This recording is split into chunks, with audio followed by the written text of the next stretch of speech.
Aujourd'hui, on va parler de Vampire. Tu vas dans le bureau du Gestica. Monsieur Justicar. Et il voit un gamin qui tombe. Ah Ah, elle est très mère. Et après, Mais- vous vous étonnerez que personne ne peut vous piffer, quoi.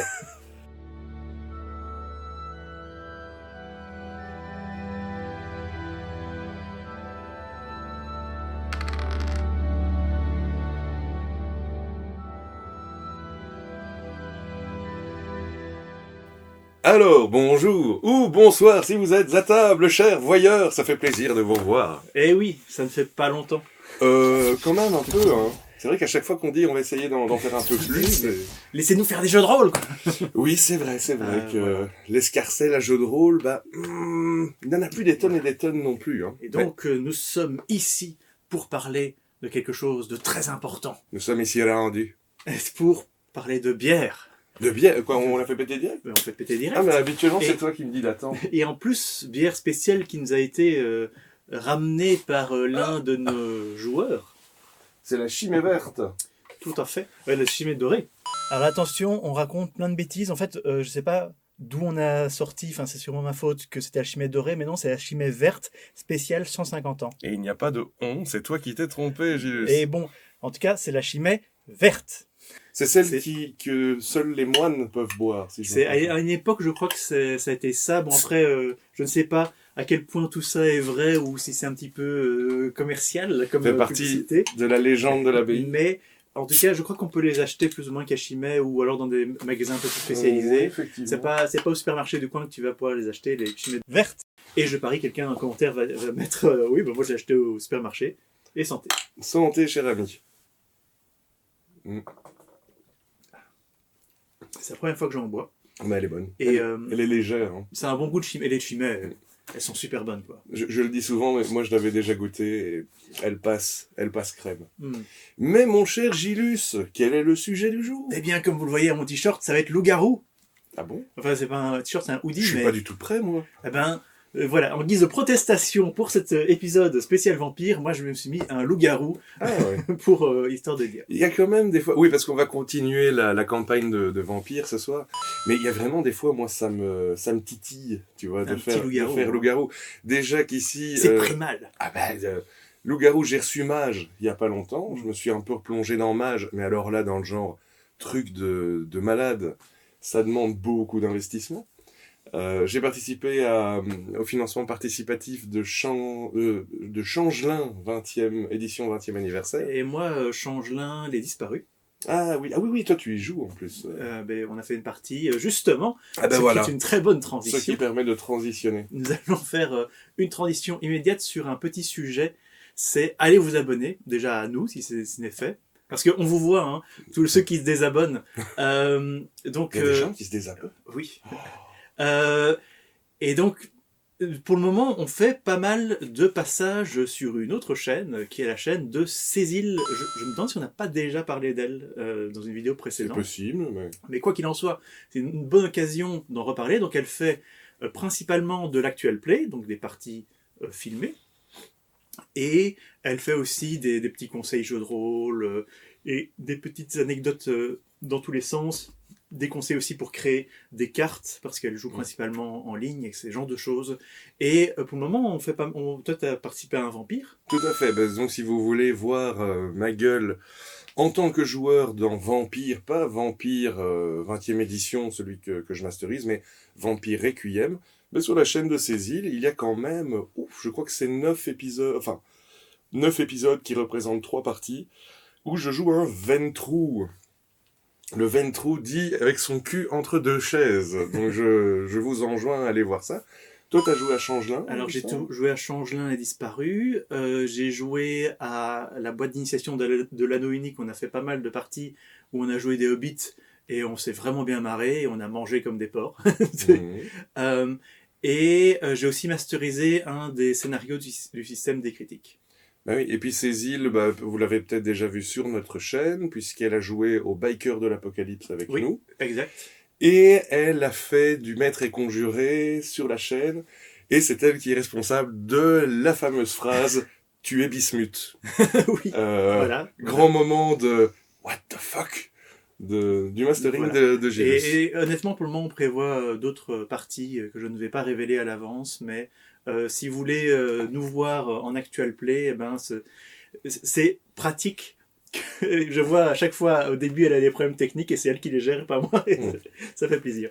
Mais donc, allez vous abonner à sa chaîne, c'est super sympa. Et elle a toujours des idées un petit peu novatrices pour prendre des jeux de rôle connus, mais à les amener Oui.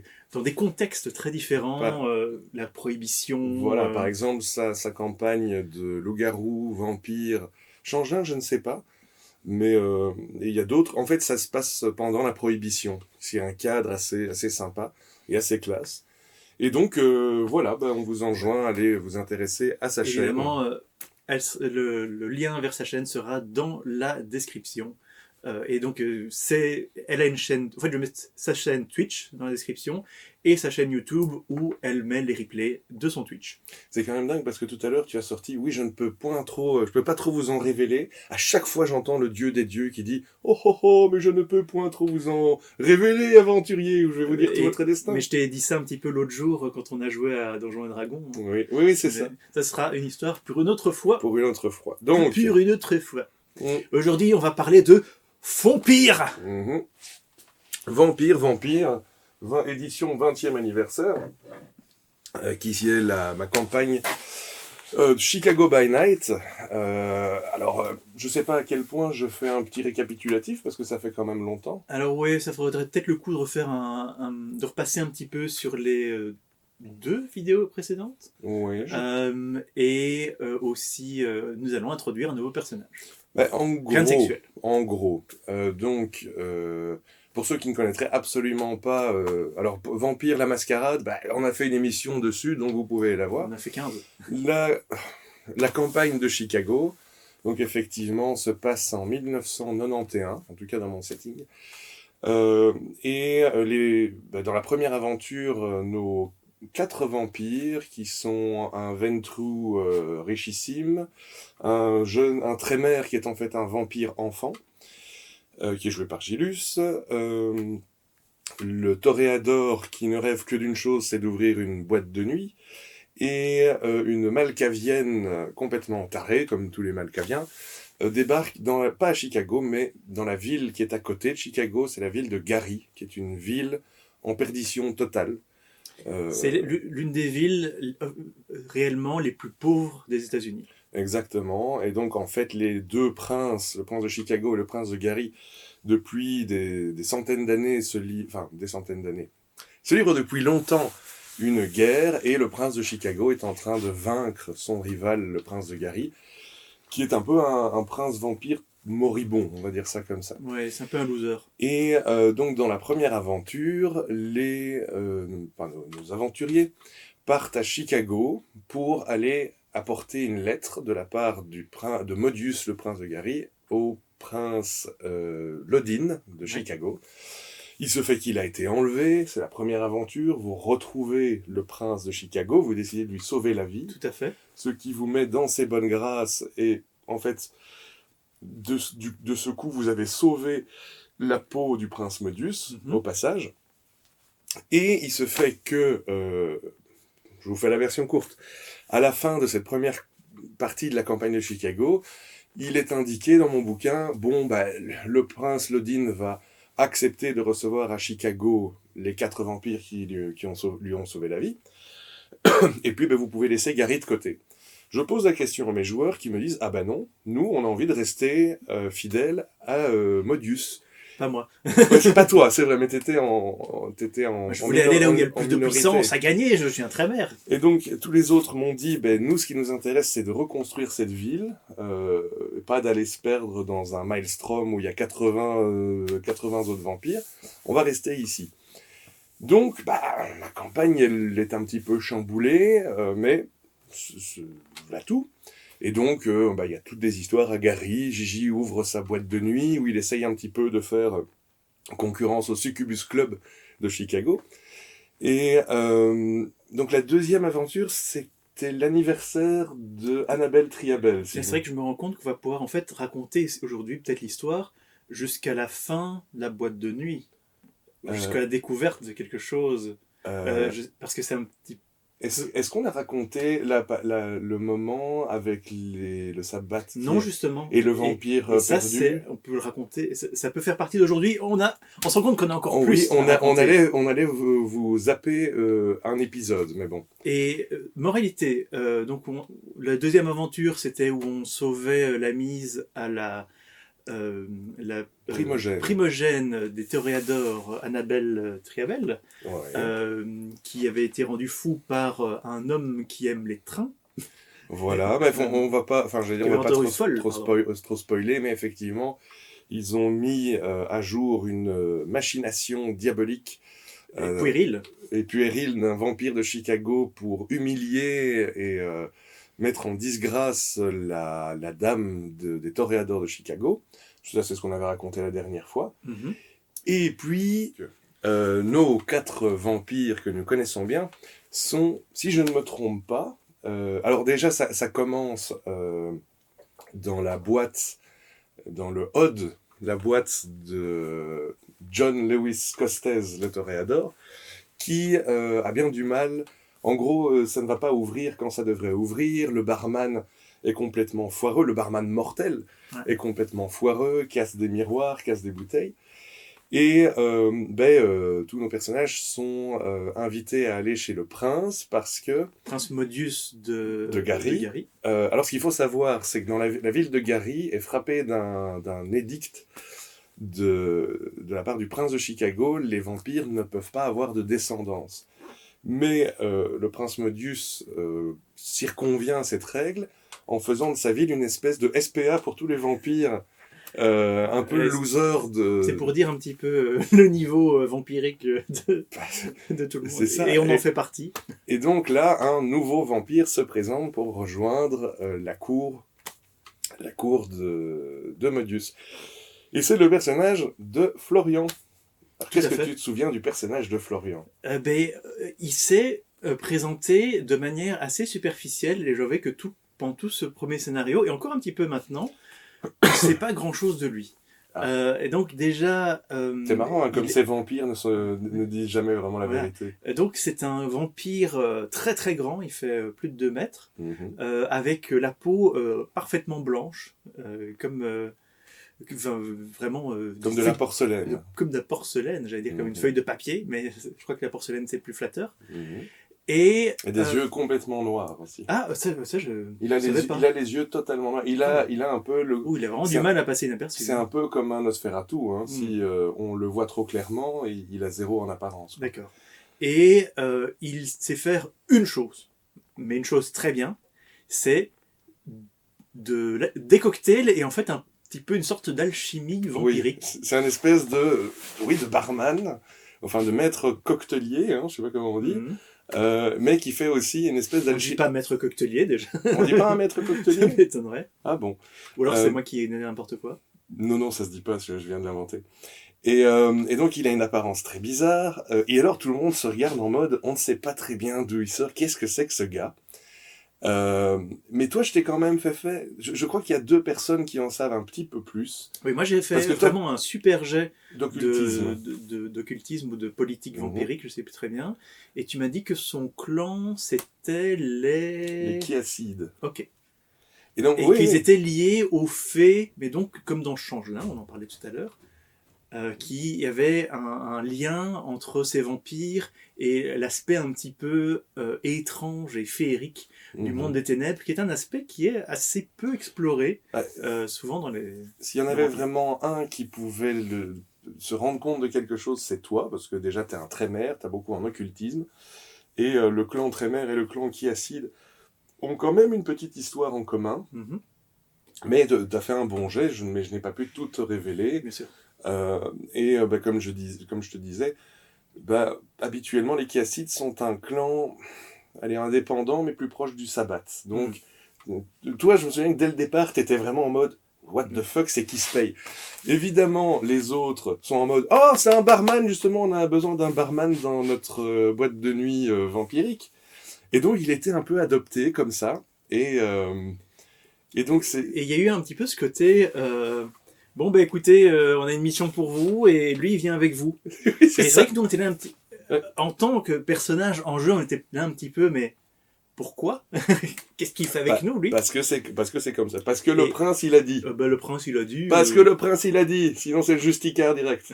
Tu vas dans le bureau du Justicard. Oh, mais, monsieur Justicard. Mais Et donc, et c'est quoi cette mission? C'est l'un des vampires principaux de Gary, qui est un Nosferatu, qui s'appelle ah oui, Danov. je me souviens plus comment j'ai lancé Ouais. cette accroche. C'est un Nosferatu qui s'appelle Danov, qui vient nous voir et qui nous explique que sa goule principale, donc son serviteur à qui il donne du sang, qui reste mortel, mais qui est un serviteur de vampire immortel. Voilà, qui prolonge sa vie en buvant du sang de vampire que son maître vampire veut bien lui donner. Voilà. Sa goule a disparu. Et à nous de la retrouver. Et là, je me rends compte que je me souviens plus du nom de mes PNJ. Donc on va leur donner des petits surnoms. Oui. Mais donc oui, alors déjà, moi j'aimais bien parce que j'ai placé ce setting dans les années 90 et 91, en 91, pour une raison, c'est parce que ça me permet de mettre en place plein de trucs qu'on pourrait pas dans des jeux de rôle qui sont vraiment contemporains. Et là, Danov leur avait donné rendez-vous dans un magasin de location de VHS. Oui, tout à fait. Et je me disais, oh, ça n'existe plus maintenant, les locations de VHS. Et donc, oui, bah, il explique que c'est un peu compliqué, que les autres vampires de la cour de Gary ne savent pas très bien. Il préfère garder sa goule un peu secrète, en fait. Et c'est pour ça qu'il fait appel au groupe plutôt que d'aller directement chez le prince ou chez le Justicard, quoi. Tout à fait. Et bah, là-dessus, vous avez une adresse. Et vous vous rendez à l'adresse qui est dans un quartier très pourri de Gary. Et je sais plus exactement ce qu'il nous dit sur sa goule, mais on sait que c'est un mentaliste, en gros. Oui. Voilà, c'est un espèce de précipitateur mentaliste qui utilise en fait ses dons vampiriques, même s'il n'est pas un vampire techniquement, dans ses spectacles. C'est-à-dire que vous vous rendez compte de ça en arrivant chez lui. Et on apprend, mais ça je crois qu'on apprend plus tard, que c'est un type qui est très fort en domination et qu'il est vraiment, vraiment super balèze pour modifier la mémoire des gens. Mais c'est surtout que Danov vous dit que ce gars-là, sa goule, a un don pour arriver à surpasser la domination des vampires. C'est ça. Et que c'est pour ça qu'il est tellement inestimable à ses yeux, parce qu'il a ce don et il ne sait pas très bien pourquoi, mais tout ce qu'il sait, c'est que ça lui permet d'arracher des secrets à des gens qui ne devraient normalement pas les révéler. Et il y avait, je me souviens plus exactement comment, mais il avait une espèce de réputation dans les gangs. Il y avait une histoire comme quoi les gangs voulaient... Parce que, est-ce qu'il a fait sortir des secrets ou pas? Je sais plus exactement. Mais il y avait une histoire comme ça, et c'est une raison pour laquelle on a été attaqué après. Les gangs étaient à sa recherche, mais alors, est-ce qu'il y avait une explication vraiment logique? C'était surtout pour vous mettre un peu la pression. Et si jamais je ne me souviens plus du nom de ce personnage, on peut l'appeler le mentaliste. Le mentaliste. Voilà. Je sais qu'il avait un nom allemand, parce qu'à la base, c'est un personnage qui vient d'Allemagne. Et donc, oui, alors ils doivent rentrer dans la maison du mentaliste, qui est plus ou moins abandonné. Ouais, et qui est un appartement qui était au 2e étage. Et déjà, on a cette première question, c'est comment on s'y rend. Quelqu'un est passé par la fenêtre, ça devait être la puce, pour nous ouvrir de l'intérieur. Je sais plus exactement, mais je sais que vous vous êtes viandés, mais comme des blaireaux. Mais je sais plus si c'est à l'aller ou au retour. Non, c'est au retour. Ok, on garde ça pour plus tard. Donc on arrive à rentrer dans cet appartement, c'est vraiment l'espèce d'appartement de magicien stéréotypé avec des posters. Il vit entouré des témoignages de sa gloire passée, en fait, ce gars-là. Et on trouve du sang dans son frigo, donc on boit un petit coup. On trouve une cache pour Danov, je suppose, pour qu'il puisse se cacher chez sa goule s'il faut.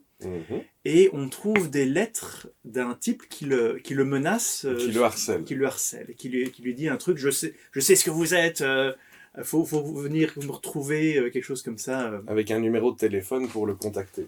Voilà. Et à ce moment-là,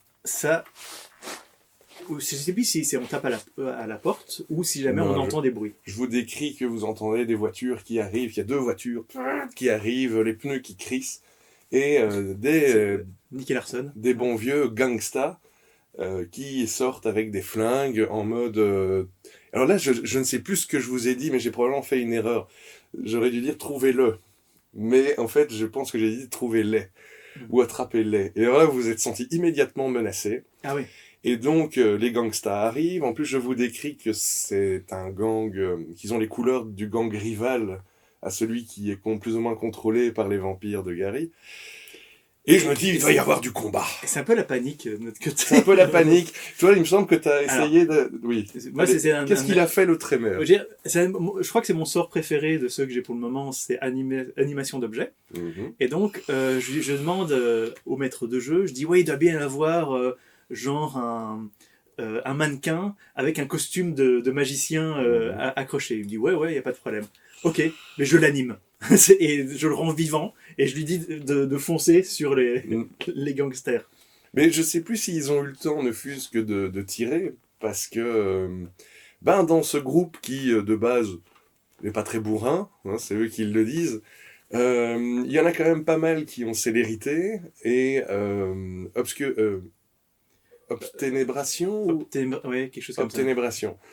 Et donc tout le monde se rend invisible, et puis tout le monde Et tu dis tout le monde, c'est 2 personnages. Oui, c'est la moitié du groupe. C'est Lapus et Costez. Et moi, je me dis, ok, je vais descendre par la rigole. Alors déjà, mon personnage a le vertige. Ouais. Et donc, j'utilise un point de volonté pour ignorer ça. Et je fais mon jet d'athlétisme, dextérité plus athlétisme. J'ai quelques points. Échec critique. Et donc, il y a les gangers qui sont en bas devant la porte, et ils voient un gamin qui tombe. Ah Et là, je me dis, bon, deux gangsters armes au poing voient un... En plus, mais il faut imaginer, c'est un ghetto black. Hein, et donc, lui, c'est Damien, c'est le fils de Satan, quoi. Dans la malédiction. Voilà. Et donc, il y a un gamin qui tombe devant eux, et puis il se relève, il leur dit, oh là là, qu'est-ce qui se passe? Et eux étaient en mode, what the fuck, qu'est-ce que tu fais là, petit? Et immédiatement après, leur tête explose, parce que Gigi fait célérité dans leur dos et leur envoie un coup de magnum dans la tête. Mais c'était prêt à me tirer dessus, hein, parce qu'en plus, j'avais fait aussi alors que j'ai un nombre de dés faramineux, j'avais fait un jet horrible à ma manipulation, en même temps, aller expliquer ça. Et en effet, il y a Costes qui, je vous donne plus d'action, flingue dans la tempe. Je sais pas si vous avez vu la première scène du gars qui s'est accéléré ses réactions au début de la série Cyberpunk. Cyberpunk Edge Runner. Cyberpunk. Oui, mais moi je l'ai pas encore vu. Donc, Et donc il y a cette scène où tu as tous les flics qui sont là et tu as le gars, tu le vois, il tire en une fraction de seconde sur tout le monde. Et c'est ce qui s'est passé. Et donc ce jour-là, je me dis, c'est quand même chaud de faire des combats avec des personnes qui ont célérité. Plus tard, ça me travaillera et j'essaierai de contrer cela, mais ce sera pour un autre Histoire au coin du D20. Ouais. Et donc, on a l'adresse du gars qui harcelait le mentaliste. Après avoir analysé les papiers que vous aviez... et après avoir camouflé la scène de crime en un truc de gang, vous repartez avec les papiers que vous avez ramassés dans le bureau du mentaliste et vous vous rendez compte que le gars qui le menaçait et qui le harcelait, lui, il habite dans un plus beau quartier, en haut d'un hôtel, en fait. Oui, dans un hôtel. Où vivent pas mal d'officiels de la ville de Gary. Attends, c'était déjà l'hôtel? Parce qu'il y a un hôtel où je me souviens qu'on a fait une négociation. Non, c'est après, là tu penses à l'hôtel des Giovanni. Oui, non, ok, ouais. Donc, bel hôtel. Et donc, alors là, en gros, c'était pour moi ce qui ressemble plus à une enquête dans le monde de vampires. À savoir, je décris, il y a un mec qui est à l'entrée de l'hôtel, alors ils le charment, ils le mettent dans leur poche. Hypnose. Hypnose. Ce sont pas ces druides-là que vous recherchez. Voilà, et puis vous nous préviendrez si vous voyez d'autres gens qui arrivent. Et alors, c'est là qu'il y a eu le Tremergate, que tu as essayé, t'as Tout à testé fait. le chiacide de Florian. Tout à fait. Donc, évidemment, il y a un grand principe dans le groupe, comme dans beaucoup de groupes de vampires, c'est on n'utilise pas ses pouvoirs sur les autres. Mm. Et il y avait le personnage de Florian, moi, j'arrivais pas à le cerner. Et donc, à un moment, je dis juste, ok, euh, je utilise ma domination, et je lui dis, souris. Et, donc, et il euh, sourit pas. et si, il sourit. Ah, il a Ah souri. oui, bien sûr. Donc, je réussis sans problème. Je ne sais plus ce qui s'était passé. Je réussis sans problème. Et il l'a très très mal pris. Mais très très très mal pris. Oui, oui, oui, mais c'était parce que c'était un peu méta aussi. C'est parce que tu voulais voir si il avait. Tu Oui. voulais tester sa Je génération. voulais ou aussi pas. tester sa génération. Ah, elle est très mère. Et après, Mais- vous vous étonnerez que personne ne peut vous piffer, quoi. Euh, et donc, oui, à partir de ce moment-là, il y a eu une espèce de rivalité. Et alors, le Chiacide, il était pas content. Il était en Non. mode, je vais dans la cave. Et puis alors, mais il me dit ça, mais vraiment sorti de nulle part. Je m'en fous, je vais dans la cave, je trouve la cave de l'appartement du harceleur, on va l'appeler comme ça. Et justement, il y avait des indices. Et donc, Oui. il m'explique qu'il enfonce la porte. Euh, mais vraiment, il était juste pas content que le Trémère ait essayé de lui faire un sale coup. Ouais, ouais. Et puis il tombe sur des disquettes. Et là, je me suis trouvé un peu tout seul. Le reste du groupe était plutôt avec lui. Oh là là. Bah, bienvenue dans ton monde de Trémère. Hein. Et oui, il a trouvé des disques durs. Bah, mais c'était plutôt des disquettes. Et il y avait dans l'appartement du harceleur un PC, Ouais. un ordinateur. Mais il n'y avait rien de spécial. Et grâce aux disquettes qui avaient été trouvées par le Chiacide, Je crois que c'est là qu'on se rend compte que ce gars-là, il participait à détourner des fonds. donc le harceleur, vous vous rendez compte que c'est un haut placé de la trésorerie de la ville de Gary. Ouais, Et qui détourne de l'argent à coups de millions ouais, vers Chicago. vers Chicago. Alors là, vous commencez à vous dire, il y a anguille sous roche, Ouais. qu'est-ce qui se passe? Et Et je crois qu'on appelle, je sais plus très bien quel indice on trouve, mais on rappelle le dernier numéro appelé sur le téléphone. c'est ça, vous avez juste fait redial. Mhm. Et là, vous êtes tombé sur l'hôtel Le Chancelier, Ouais. qui se trouve à Chicago. Et là, je demande à... Donc l'enquête progresse, hein, et je demande à Moustache et à son Ventrou de faire un jet de politique. De crédit, ou je sais plus très bien. Un Avec truc, oui. finance. Finance, Et ouais, il c'est ça. se souvient, il sait que l'hôtel Le Chancelier, c'est un hôtel qui appartient à la famille de vampires, les Giovanni. Et vu que les Giovanni sont plutôt neutres, le grand hôtel Le Chancelier est une espèce de havre un peu neutre qui peut recevoir des vampires quand ils ont C'est des John soucis. Wick. C'est John Wick, voilà, c'est ça. ça. Comment s'appelle je sais plus comment s'appelle l'hôtel dans John Wick. Mais bon, bref. Je C'est sais cet plus. endroit où on est neutre. Mhm. Et donc à partir du moment où tu fous pas la merde, où t'as pas trop de casserole au cul, tu peux aller te réfugier, éventuellement boire l'un ou l'autre petit mortel si tu as un problème. Et ben là, en fait, donc c'était assez intéressant. Il y a eu une petite discussion avec Ouais. les. Je veux dire, on s'est présenté à Mm. l'entrée. Voilà. On est réglo, on arrive à l'entrée, on dit on est des vampires de Gary. Apparemment, il y a la goule d'un de nos membres qui est chez vous contre sa volonté. On essaie de régler les choses et on fait des très bons jets de négociation. Il y a le toréador qui balance ses pouvoirs de présence. Je suis là, tout le monde s'intéresse à moi. Et on réussit du très bon roleplay Mhm. Non, mais c'est vrai. à rentrer dans la place. Et il nous explique qu'il y a un problème. Il y a bel et bien une espèce de prise d'otage à la chambre, je crois que c'est 666 en plus, Ah bah, dis donc, si c'est pas cliché. si je me souviens bien. Et en gros, sur le moment, alors là, donc l'aventure, bah, racontons la fin de l'aventure, et puis moi je vous raconterai en tant que maître de jeu comment je l'ai vécu, parce que je crois que vous l'avez aussi vécu un peu comme ça. Donc en gros, lorsque les vampires arrivent, il y a déjà plus de prise d'otage parce que le mentaliste a déjà réussi à calmer le harceleur.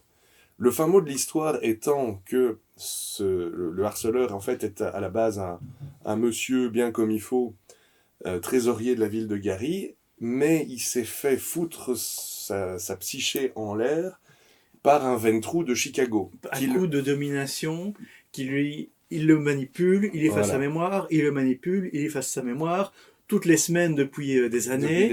Et donc ça l'a rendu complètement fou. Et donc, lorsque vous arrivez, eh ben, le harceleur est en train de faire des dessins dans un état de transe pour dessiner son...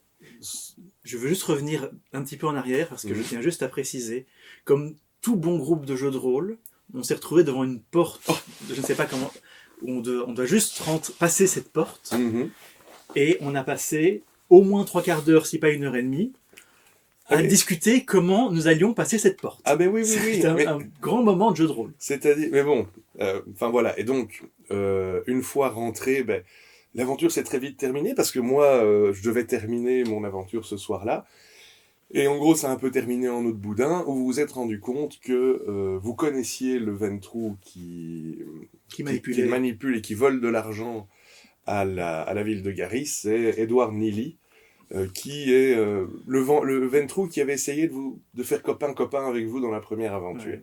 Et pourtant, il nous a tout le temps menti. La première fois qu'on l'a rencontré, il s'est fait passer pour le prince. Ah oui. Vous savez, je joue tous mes PNJ comme tellement des sales pourris et des salauds, que dès qu'il y en a un qui est un peu sympa avec vous, parce que je me souviens, dans la première aventure, vous étiez en mode « Edward Neely, ouais, on peut lui faire confiance. On peut lui faire confiance. Et c'est un Ventrue, mais il a l'air sympa. » Et donc, en fait, où est-ce que je voulais en venir avec cette histoire? Ben, ça s'est un peu terminé comme ça, en eau de boudin. Ben, merci, vous avez réussi la mission. J'allais pas refaire une séance, donc j'ai un petit peu coupé court. Ouais. Et c'est vrai que pour revenir à ça, c'était rigolo parce que moi, je savais que l'aventure allait se terminer comme ça. Que, en gros, vous étiez censé forcer la porte et faire « Oh, tout le monde les mains en l'air !» Et puis vous vous rendez compte qu'il y a déjà un dénouement qui se met en place. Mais alors, vous étiez d'une paranoïa. Et alors, il y avait genre, je sais plus, le personnage de Florian qui cherchait des ingrédients pour faire de la chimie. Et oui, et je me souviens maintenant comment, pour finir, on a ouvert la porte. J'ai animé la porte avec mes pouvoirs. Oui, c'est ça. J'ai dit, ouvre-toi. Non, mais dans mon souvenir, il y a bien eu 1 heure de oui, alors on va aller dans la salle des serveurs, on va pirater les caméras, on va pirater les ascenseurs. En fait, vous étiez dans Cyberpunk. Ah, mais ouais, non, mais là, on se. Et en fait, je me mets à ta place parce que c'est le genre de situation où t'es là, t'as le maître de jeu, tu peux pas nous interrompre parce que tu peux pas nous révéler ce qu'il y a derrière cette porte, mais t'es là, vous allez passer cette putain de porte. Maintenant, avec le recul, j'aurais peut-être dû faire style, vous entendez un cri, qui est simplement le harceleur qui est en train de péter son plomb, et alors ça vous aurait un peu forcé la main pour agir. Ouais. Mais donc au final, en gros, c'était tout est bien qui finit bien, et il n'y a pas eu de combat final, parce que je crois que c'était ça auquel vous vous attendiez. Nous, on s'attendait à une prise d'otage quasi impossible, où le mentaliste allait se faire exploser la caboche. Mais non, le fait que vous fassiez tout ce plan, mais de malade, juste pour passer la porte et empêcher un éventuel tir du preneur d'otage, moi je me suis dit, il faut que je leur redonne ça. Ce qui explique que l'aventure, en ce moment, vous allez le voir faire des plans. Vous allez le voir, vous la jouer, Ocean's 11, quoi. Ok, moi j'aime bien ça. Hein. Après, c'est souvent un petit peu bordélique en jeu de rôle. Non. Et donc après, on a fait une autre aventure très courte, en un soir, si je dis pas de bêtises, où c'était l'ouverture du Odds, donc le café de Costez, le Toréador. Et... vas-y, balance, hein. Alors, comment est-ce que ça avait commencé, ça? Est-ce que c'est... Non, je crois que c'est au début de l'aventure suivante que j'ai trouvé... que je me suis rendu compte qu'on me cherchait. C'est à la fin de cette aventure. Pour le moins, au début de chaque aventure, mon personnage se retrouve avec des cadavres devant la porte de la librairie qui me sert de domaine. Donc ça reviendra pour l'aventure suivante. Mais donc... Ah oui, et par contre, il y a le petit plan que j'ai fait à ce moment-là pour le Odds. Et donc on l'a fait en 2 fois, je me souviens maintenant. Parce que je commence l'aventure en disant... Aujourd'hui, c'est un grand jour. C'est un grand jour et je touche quelque chose sous ma veste. Oui, c'est vrai. Je porte à chaque fois le Je me souviens qu'il y avait une discussion où je jouais ta goule et t'étais en mode aujourd'hui, c'est vraiment le grand jour. C'est un jour important.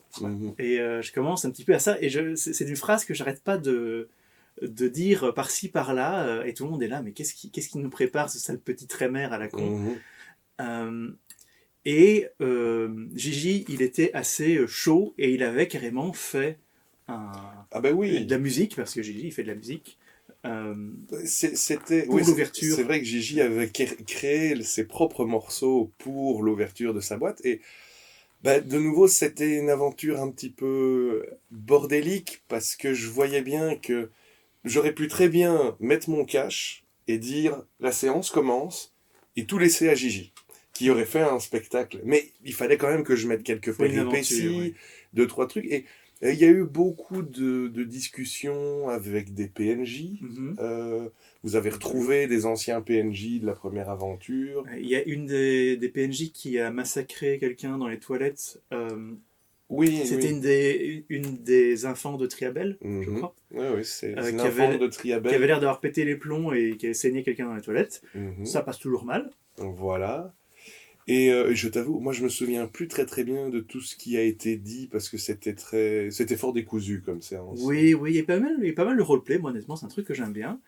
Et à la fin il y d'une a- séance, Il y a le qui acide ouais, de Florian qui a fait des cocktails pour tout le monde. ouais, ouais, et entre autres pour Triabel à nouveau, Mhm. oui, mais il fait des espèces de cocktails à base de sang, mais qui sont enivrants pour les vampires qui le boivent. Mhm. Et la conclusion de mon personnage, c'est je raconte qu'à un moment, euh, au milieu de la soirée, après avoir à nouveau répété, oui, c'est un jour très important, hein. Et je dis à un moment, ok, je m'éloigne de, de la fête, De je la m'éloigne fête. de la boîte, je vais un petit peu dans une ruelle, seul, Mhm. et il y a tous les autres qui se disent, mais qu'est-ce qu'il ferait? Qu'est-ce qu'il va faire? Il va faire un rituel très mère, Et alors tu dis, petit je salaud. sors une Je bougie. sors une bougie de ma veste et je trace sur le sol, dans la poussière, 2 et 1. Et avec mes pouvoirs, j'allume la bougie et je dis joyeux anniversaire, joyeux anniversaire, joyeux anniversaire, Kenneth. Joyeux anniversaire. Et Et c'était le jour des 21 ans de mon personnage. Oui, oui. Et alors, je me souviens, c'était à la toute fin de la séance et tout le monde a fait Oh. Et mes 10 ans de vampirisme, en fait. Tes 10 ans de Et que je vampirisme. suis vampire depuis mes 11 ans. Ah là là.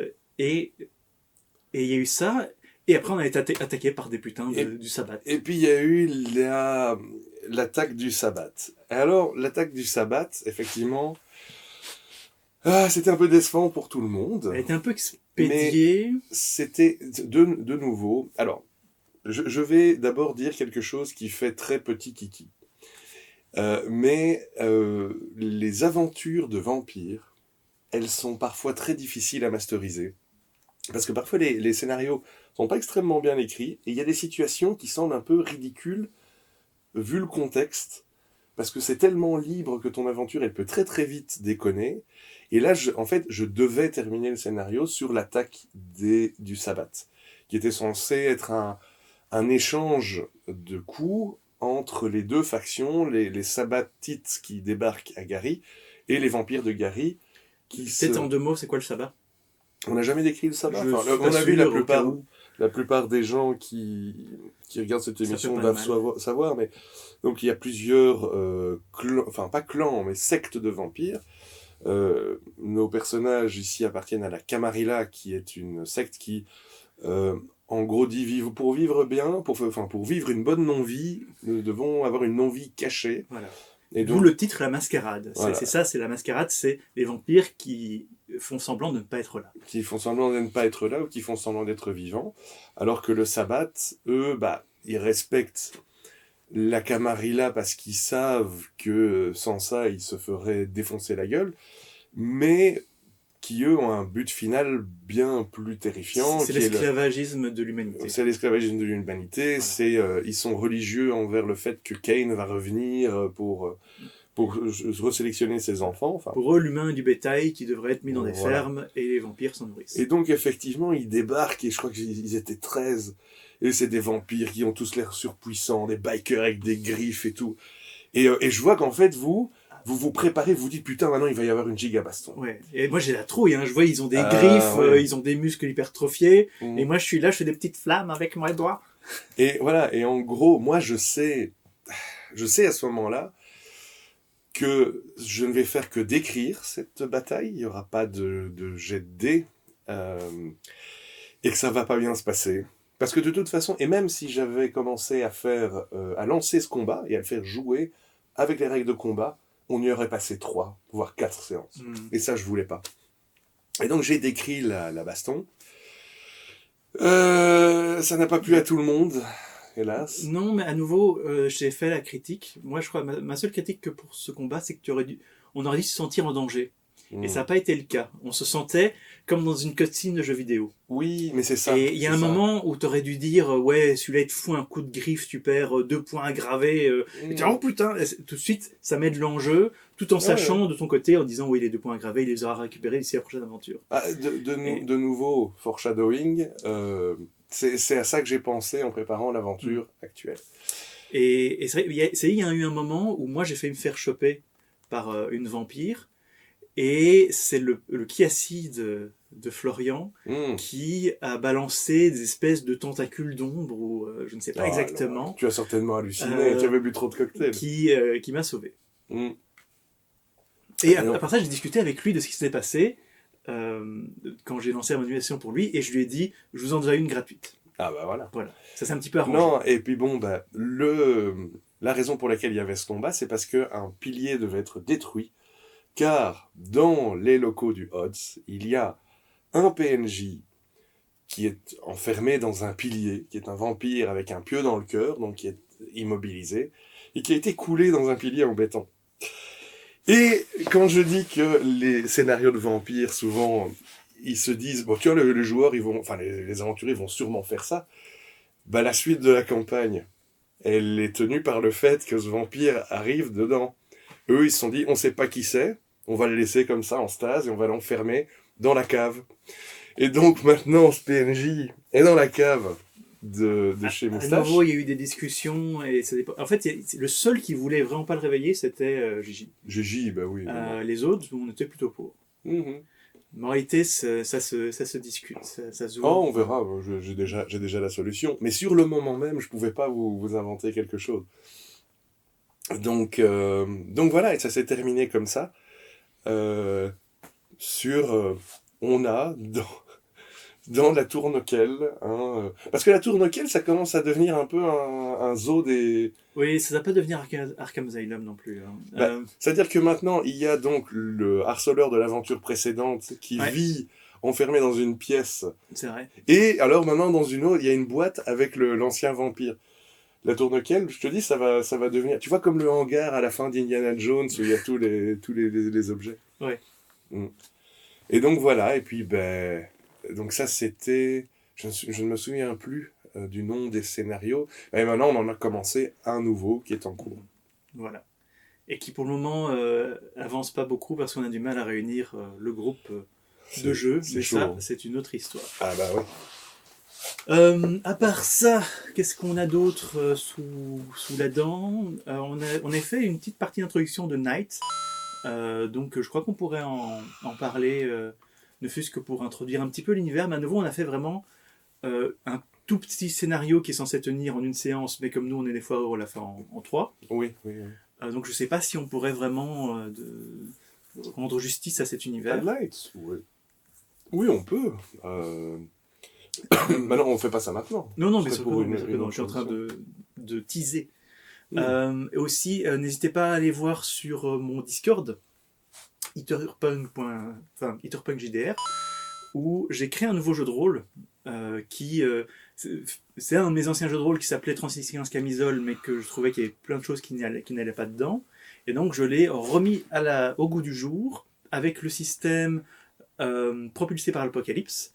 Et j'envisage pour le moment de l'éditer. Après, bon, c'est toujours beaucoup de boulot. Mais il y a déjà un doc disponible et je suis en train, justement c'est Florian qui est en train de corriger vu qu'il est prof de français. Et que toi tu fais plein de fautes d'orthographe. Et je fais plein de fautes. Comme moi. Mais j'ai fait une première partie test il n'y a pas longtemps et je vais en faire plusieurs. Probablement, je vais proposer à Cécile de faire un moment un truc sur sa chaîne et on verra bien, mais c'est un univers que je trouve assez fandard et si vous voulez le découvrir, vous pouvez aller sur mon Discord, c'est dans la description. Ah, ben, tant qu'on en est à parler des bizarreries du futur, même si je ne peux point trop vous en révéler, aventurier. Ici, ben, on va avoir certains joueurs qui ne sauront pas être présents pour les parties. Et donc, je me suis dit, je vais pas continuer spécialement, pour l'instant, hein, je vous rassure, je vais pas continuer Vampire avec amputé de la moitié du groupe. Et donc, j'ai comme projet, normalement ça commence mardi, de faire jouer la campagne Rêve de gloire de Brigandine, avec les règles de Brigandine. Et alors là, on saute dans des eaux inconnues, même si ce sont des eaux qui sont connues pour être assez... euh, je ne trouve plus mes mots. Accueillantes. Voilà. Accueillantes. Et c'est vrai qu'à côté de ça, il y a aussi Donjons et Dragons qui ont des petites reprises où à un moment, je suis en train de tester aussi les règles de Dungeon World parce que c'est pratique. Mais Dungeon World, c'est vrai que ça a l'air vraiment bien, bien foutu, quoi. Et comme je le dis souvent, mon but principal pour Dungeon World, c'est surtout tout ce que j'envisageais de faire en streaming avec Donjons et Dragons. J'ai plutôt envie de le faire avec Dungeon World parce que, en termes de gestion des règles, c'est beaucoup plus intéressant pour le public. Ouais, De gestion des combats, c'est plus intéressant pour le public. Et c'est vous le public. C'est toi, public. C'est toi qui choisis. Enfin, bientôt. Ben là-dessus, moi, je n'ai pas grand-chose d'autre à dire, mon cher Gilles. Non, mais je pense qu'on a fait un bon tour. Allez vous abonner à la chaîne de Cécile. Et dites à tous vos copains qui sont abonnés de nous de revenir, parce que pour le moment ça descend. Et Seuls restent les vrais. voilà, vous êtes les vrais pleutres. On n'a jamais eu de nom pour notre communauté, mais je crois que c'est le plus proche. Les voyeurs. Les voyeurs. Les voyeurs. C'est comme dans la chanson. Ce sont les voyeurs. Les villes et les croquants. Ils ont des gros muscles dans le cou. Et là-dessus, on vous dit à la prochaine. Au revoir. Je vais faire bye bye bye.